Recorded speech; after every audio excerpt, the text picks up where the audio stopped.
أعوذ بالله من الشيطان الرجيم بسم الله الرحمن الرحيم الحمد لله رب العالمين والصلاة والسلام على سيدنا ونبينا محمد وآله الطاهرين اللهم صل على محمد وآل محمد واللعنة الدائمة على أعدائهم أجمعين.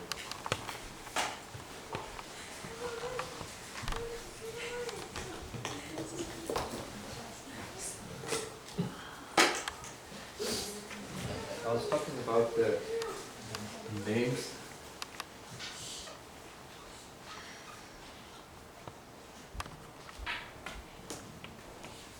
Names of Surah al-Fateha. And the discussion reached the point at number 4, as far as I recall. This is lesson number 33, right? Yes. Huh? I think it's 33. And the name of Surah al-Fateha that we are discussing, it's the name number 4. The name number 4 of Surah al-Fateha is Ash-Shifa.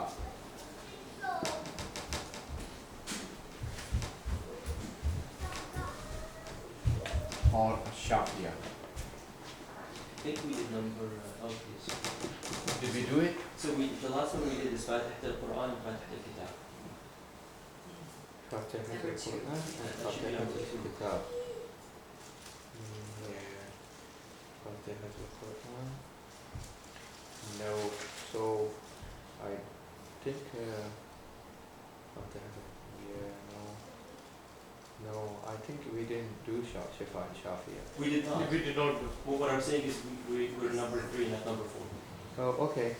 Thank you. So then I'll. Okay. Then I'll go to. So let me write number 3 first then. Thank you for that. Number 3 is As-Sab' al-Masani.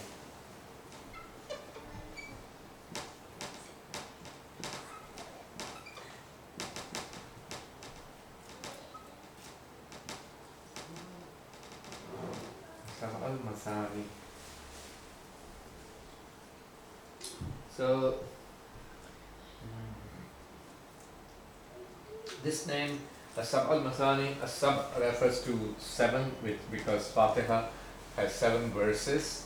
Al-Masani refers to the fact that the verses of the Holy Quran have the attribute that some verses help in interpretation of the rest of the verses. So different verses help each other for interpreting each other. This attribute of the Holy Quran, that different verses of the Quran help the interpretation of each other, is referred to with the word al-Mathani. There were some say it's because Fatiha is revealed twice. That's also one probability, but the most likely probability why we call it al-Mathani is because of that attribute of the Holy Quran, with that certain verses help in interpretation and tafseer of certain other verses. And this name is derived from the verse of Holy Quran itself, where Allah has said, and this is mentioned in the Holy Quran, and that is verse of Surah al-Hijr, verse 87, where Allah has said, وَلَقَدْ آتَيْنَاكَ سَبْعًا مِنَ الْمَثَانِي.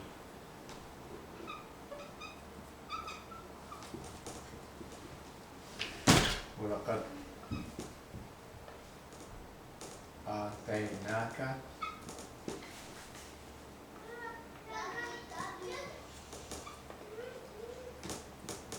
سَبْعًا مِنَ الْمَثَانِي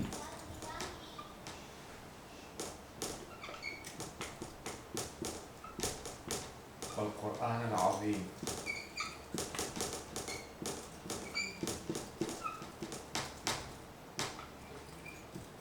So Allah subhanahu wa ta'ala is mentioning that, so we learn from the verse that definitely we have given you 7 from the Mathani. 7 refers to the 7 verses of Surah al-Fatiha. 7 from the Mathani and the Great Quran. Al-Quran al-Azim means the Great Quran. So our scholars say in Tafseer, this is the greatness of Surah al-Fatiha, that Surah al-Fatiha is mentioned next to and parallel to the entire Quran itself. Entire Quran on one side, and Surah al-Fatiha is singled out and mentioned next to it and parallel to the Quran, which shows we can understand that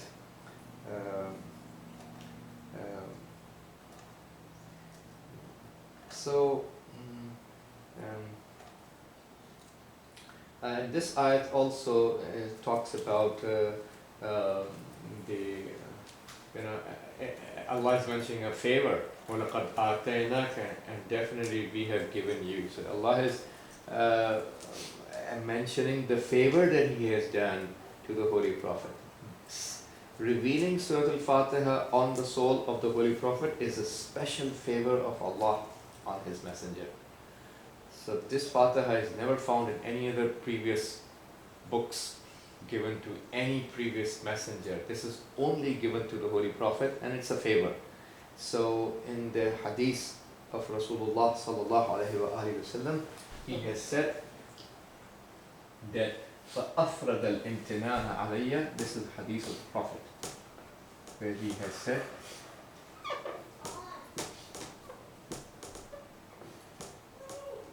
فَأَفْرَدَ الْإِمْتِنَانَ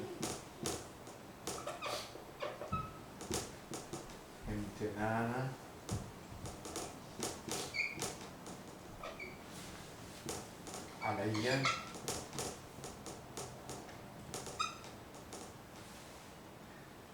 بفاتحة الكتاب.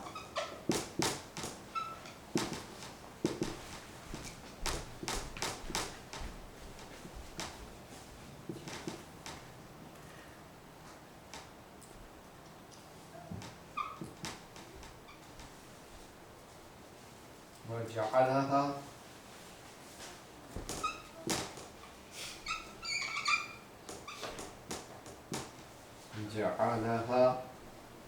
بإزاء القرآن.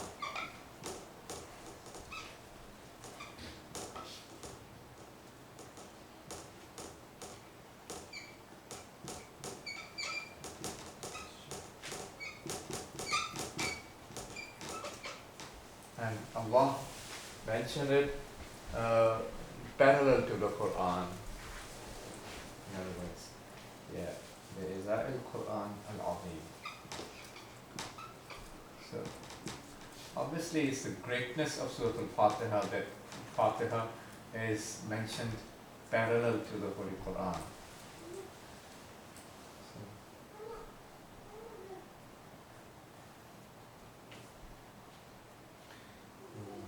So again, 7 refers to the 7 verses of Surah al-Fatiha, and the word al-Masani refers to the attribute of the entire, this attribute belongs to the entire Quran, not only Fatiha, but obviously Fatiha is part of the Quran as well. So this is the attribute of entire Quran, that some of the verses interpret some other.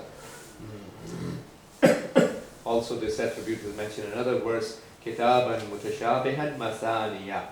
So in that verse, which is actually from Surah Zumar, verse 23, Az-Zumar,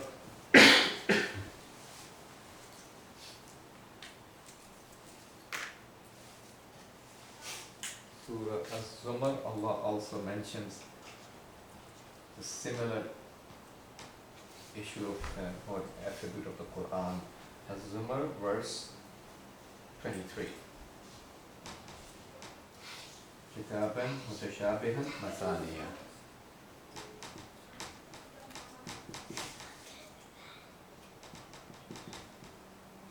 Mutashabihan masaniya. So this Holy Quran, which is mutashabih and is masani. So it has the in'ataf, it has the inclination, special inclination, where the verses of Holy Quran interpret each other. This specific attribute is there for the entire Quran, including Surah al-Fatiha.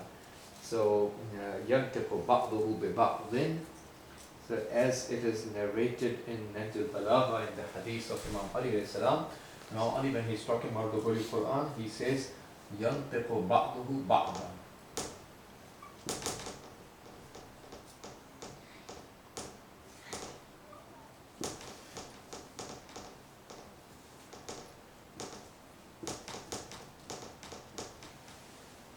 Part of the Quran speaks about another part. That means some verses talk about some other. So some verses speak up through some other verses. So they help each other. Different verses help each other to understand the entire Quran. So you cannot. So this is one of the reasons why you cannot pick one verse from any surah, any chapter of Quran, and come to a decision and give your verdict based on that decision or your fatwa. That's totally wrong in Islamic rules of interpretation of Quran. It's un-Islamic to do that, because one verse by itself is not going to suffice for you to come to a decision until you have the comprehensive knowledge of Quran and you put all the verses of Quran together, and collectively you have the knowledge and expertise to make sure which verses of the Quran speak up for which other verses. يَنْتِقُ بَعْضُهُ بَعْضًا. Some of the verses speak up for the rest of the verses. Which verse is speaking for this verse? And this verse is speaking up for interpreting which other verse. You have that kind of comprehensive knowledge of Quran. Then you put all the verses together and find out with the knowledge and expertise that which verses are helping to understand which other verses, and then you understand all those verses together, and after collective information of all the verses, then you give a decision, not just based on one verse of Holy Quran by ignoring the rest of the verses. That's a batil and falsehood, false way of doing tafsir, and incorrect and unacceptable and un-Islamic, against the hadith. So Imam Ali says in Nahj al-Balagha, يَنْتِقُ بَعْضُهُ بِبَعْضٍ. Some verses speak up for some other verses. وَيُشْهِدُ بَعْضُهُ عَلَى بَعْضٍ.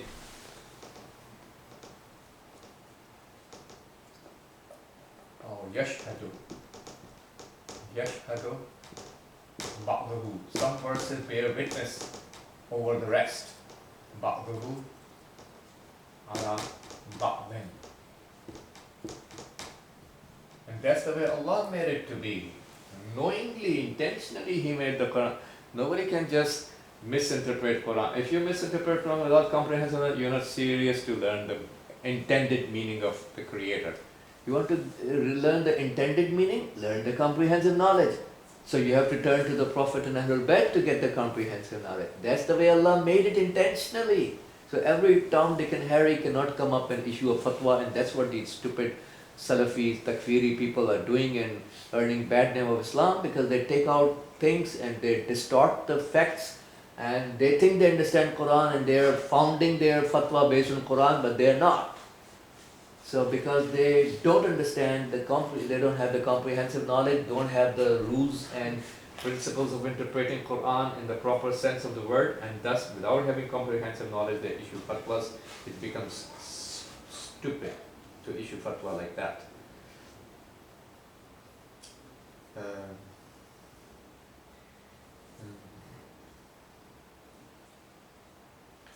So when Allah subhanahu wa ta'ala, as the Prophet says, فَأَفْرَدَ الْإِمْتِنَانَ, Allah singled out the favor upon me through Fatiha al-Kitab. That means through revealing Surah al-Fateha on the Holy Prophet, Allah singles out a favor that He did on the Prophet and mentions Surah al-Fatiha in parallel to the Great Quran. So this shows that when in Arabic the word imtinan, al-man, is derived from the Arabic word al-man. So it means the favor.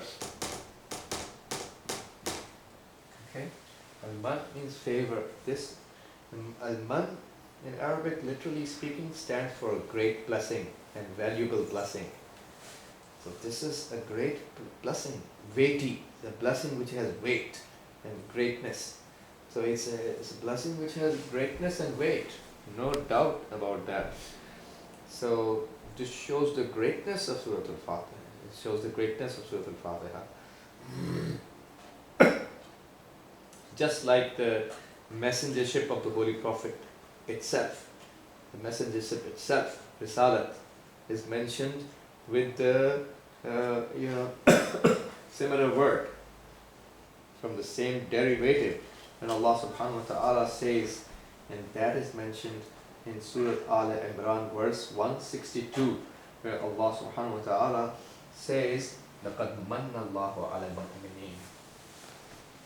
I'll write it here. لَقَدْ مَنَّ اللَّهُ عَلَى الْمُؤْمِنِينَ. Definitely Allah did favor over the believers إِذْ بَعَثَ فِيهِمْ رَسُولًا, when Allah sent among them a messenger. إِذْ بَعَثَ فِيهِمْ رَسُولًا. So sending the Holy Prophet Muhammad sallallahu alaihi wasallam is a favor on the people. Revealing Fatiha on the Prophet is also a favor on the Prophet. So these are definitely great blessings of Allah.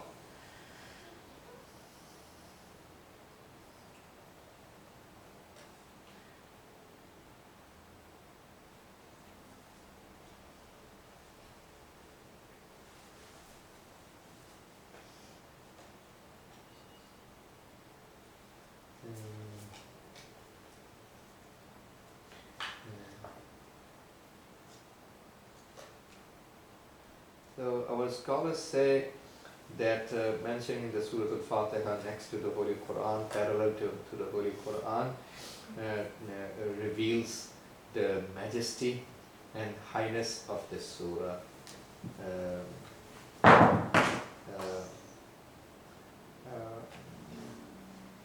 Majesty and highness. Here is the mention of Fatiha, and here is the mention of Quran, next to each other, parallel to each other, next to the entire Quran. So Surah al-Fatiha is mentioned next to the entire Quran. So it shows the majesty of this surah and the highness of this surah, our scholars say. And in addition to that, this is according to Arabic grammar, nakiratun ghayru mawsufa. So sab'an is common noun. It's not a proper noun. In Arabic, when you mention the common noun without any adjective, so what we say, nakiratun ghayru mawsufa.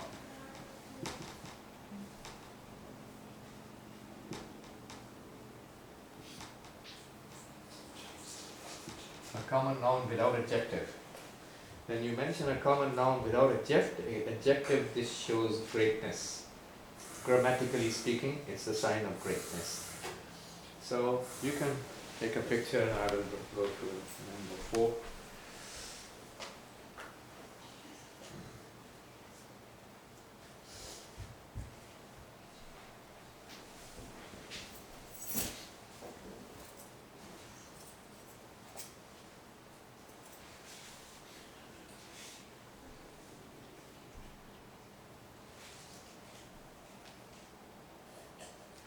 Should I?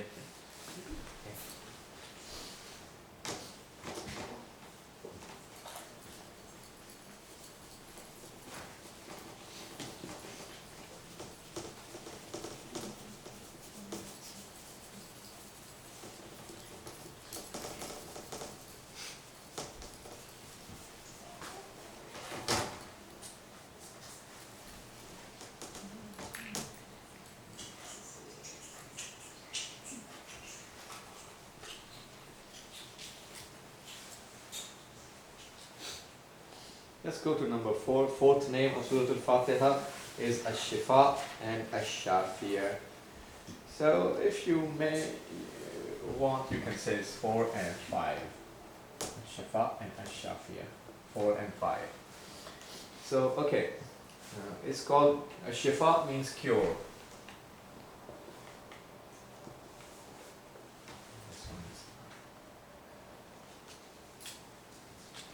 Shafiya means the curer, the one that cures. So, the Holy Quran is a cure. Our scholars say in Tafseer, Holy Quran is a cure for all the diseases of the heart, which is a metaphor used in Islamic sciences for the soul. So Holy Quran is a cure from all the diseases of the soul. And example of some of those diseases is ignorance.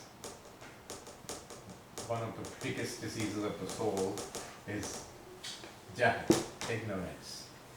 Second example, al-Fata'il, means the evil attributes in a soul. All the evil attributes of the soul are called al-Za'il. Just like the positive attributes of the soul are called al-Fada'il, the superior attributes. The negative attributes of soul are called al-Raza'il.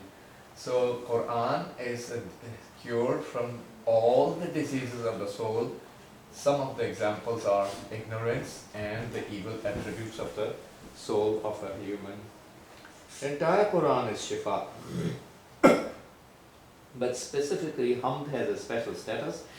Why the entire Quran is shifa? Because we have verse from Holy Quran, which is verse Surah al-Isra, verse 82. 82, yes. Surah al-Isra.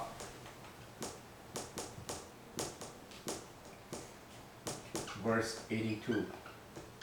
Allah subhanahu wa ta'ala says, وَنُنَزِّلُ مِنَ الْقُرْآنِ مَا هُوَ شِفَاءٌ وَرَحْمَةٌ وَنُنَزِّلُ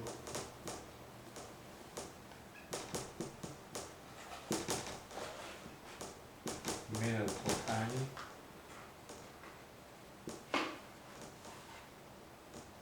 ما هو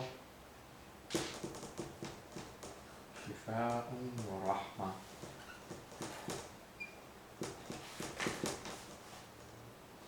And we read from the Quran, which is cure and mercy.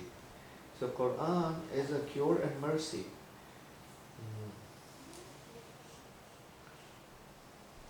So the entire Quran is cure and mercy. But Surah al-Fateha is the most superior chapter of the entire Quran, and it's not only most superior, but it's the summary. Fatiha is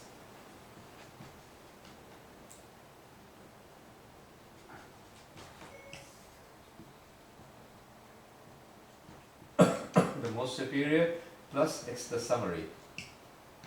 When a surah is the most superior and plus is the summary of the entire Quran, definitely it has to be cure. Especially it has to be a cure for all the spiritual diseases. So if you look at the hadith, we have in the hadith, it has been mentioned, Fatihatul Kitab, Shifa'un min kulli da. This is hadith. Fatihatul Kitab.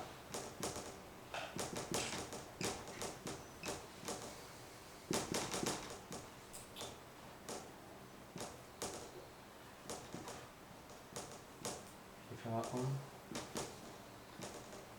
min kulli da.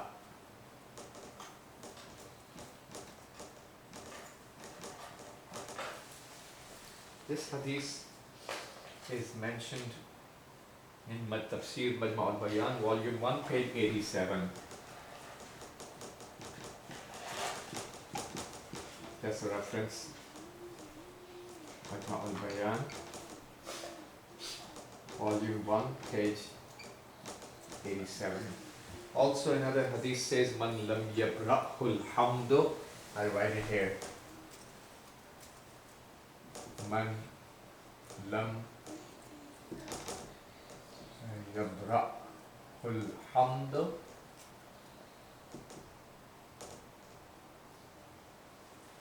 Man lam yabra'ul hamd. Someone who is not given a cure through the Fatiha, through Hamd, lam yabra'hu shay'un. Nothing can give cure to him. Lam yabra'hu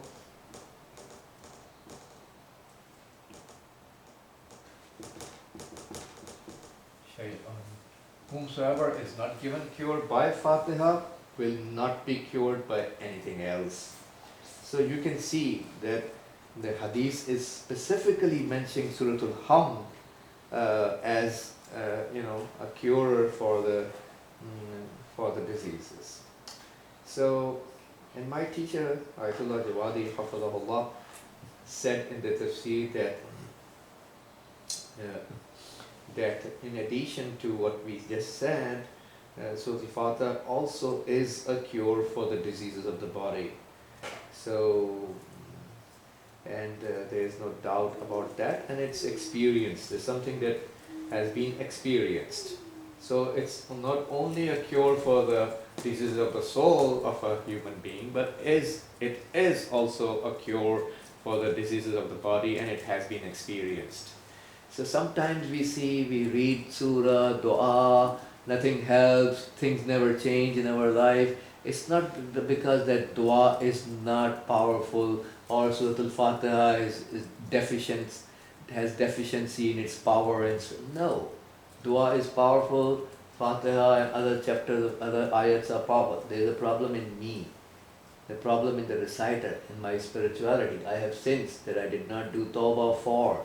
I did not get rid of certain najasat from the soul, and because of me, the reciter, not eligible to get certain benefits, I fail to remove the blockages in the way of acceptance of the dua.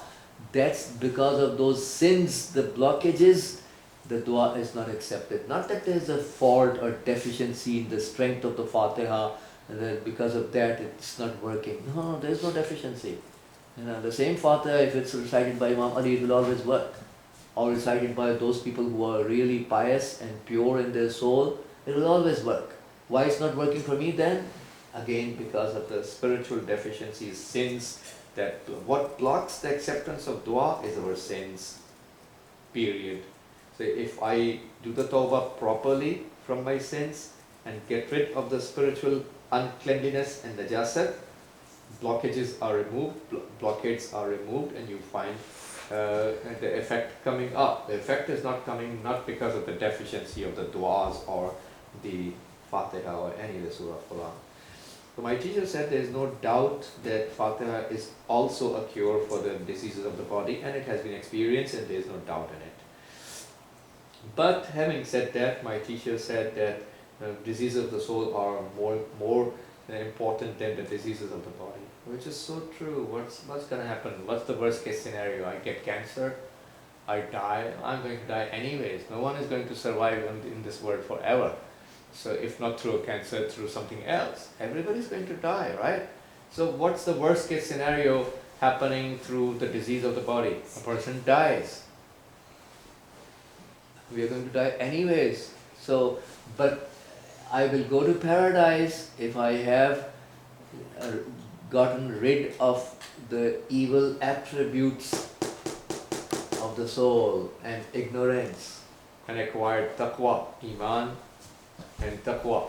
I will go to paradise even if I die at 40 years of age, 50 years of age, 60 years of age, whatever. At the end of the day, I'll go to paradise because I have got rid of this disease of the soul. So I'm successful at the end of the day. But the opposite is not true. If I didn't get rid of this disease of the soul, and I avoided through the best of the medicine and medical services and treatments, I avoided the physical diseases, but I have all those spiritual diseases still remaining that I didn't get rid of, then I'm going to go to the hellfire, if not forgiven by Allah, with the healthy body. So obviously spiritual diseases are spiritual diseases are way more important to be cured as compared to the disease of the body, which is least cared about by the humankind, except some people only. Majority of the humankind is not worried and not doing proper steps to get rid of the spiritual diseases. So Hamd is the summary of the entire Quran, and all the cures found in the rest of the verses of the Holy Quran, its summary is found in Quran as well. That's the meaning of the summary. Everything else that you can find in the rest of the verses, all the summary of that is found in these 7 verses. So, so my teacher said that man lam yabra'hul hamdu, the hadith says that when whoever is not given the cure through hamd, through Surah al-Hamd, is not going to be cured with any other thing.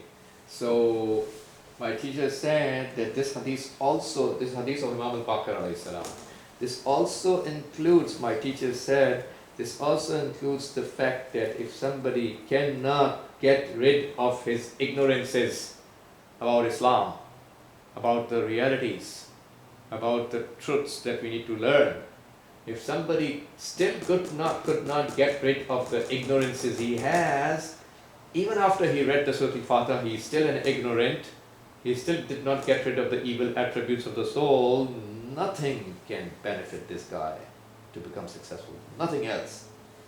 If Fatiha cannot get him rid of the ignorances and this evil spiritual attribute, nothing else on earth can benefit him. Nothing else from the rest of the Quran can benefit him, my teacher said. You read whatever you may wish to read from the Holy Quran, it's not going to benefit you. If Surah al-Fatiha Fatiha is always successful. If you did not succeed to get the benefit through the Fatiha for removing your ignorance and the condemned attributes of spirituality, you could not benefit those benefits through reading the Fatiha, then you will never get those benefits through reciting any other verse of the Holy Quran either.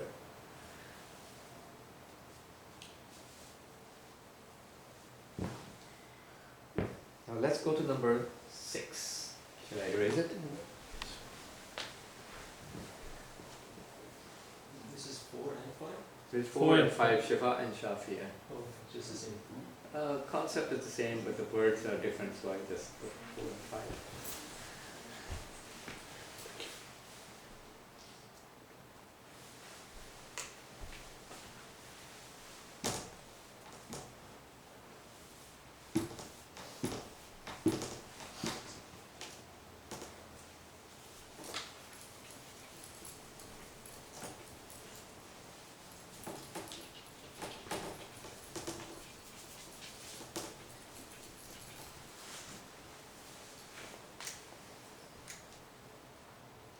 Number 6 is al-asas.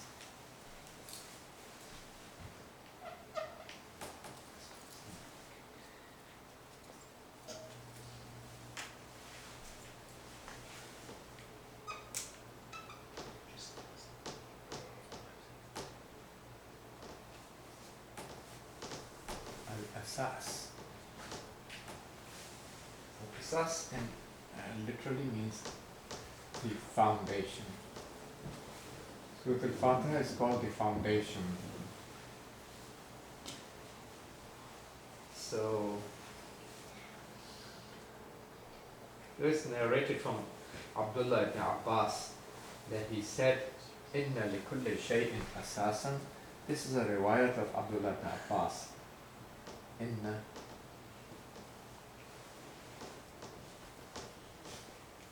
likulli shay'in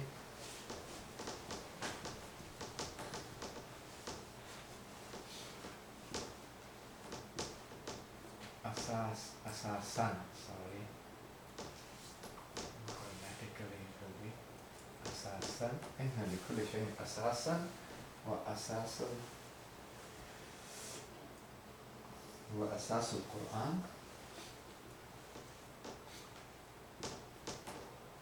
For everything there is a foundation, and the foundation of Quran wa asasul Qurani al-Fatiha. And the foundation of Quran is al-Fatiha.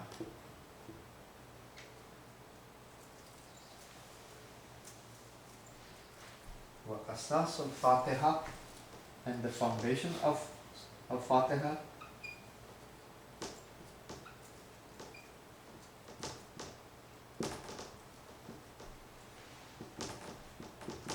أساس الفاتحة بسم الله الرحمن الرحيم.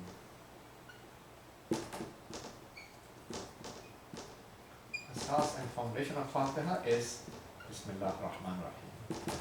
So Bismillah ar-Rahman ar-Rahim serves as the foundation of the entire surah, and this entire surah, Al-Fatiha, stands as the foundation of the entire Quran. So if you wish, you may say the whole Quran is on the foundation of Surah Al-Fatiha, and Surah Al-Fatiha itself is on the foundation of Bismillah ar-Rahman ar-Rahim. So Bismillah ar-Rahman ar-Rahim is actually the foundation of the entire Quran, which is true to say that. And we studied already the famous hadith of Imam Ali that, you know, everything which is in Quran is in Fatiha, and whatever is in Fatiha is in Bismillah ar-Rahman ar-Rahim, whatever is in Bismillah is in the ba, and whatever is in the ba is in the dot beneath the ba. We studied that already. So this is number 5. Number 6. This is number 6. So this narration is narrated in Majma' al-Bayan, volume 1.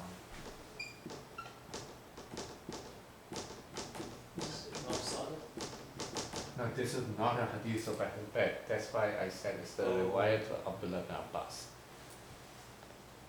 But he's narrating from the Prophet, or Sorry? he's narrating from the Prophet, right? He did not say that, so I will not say that.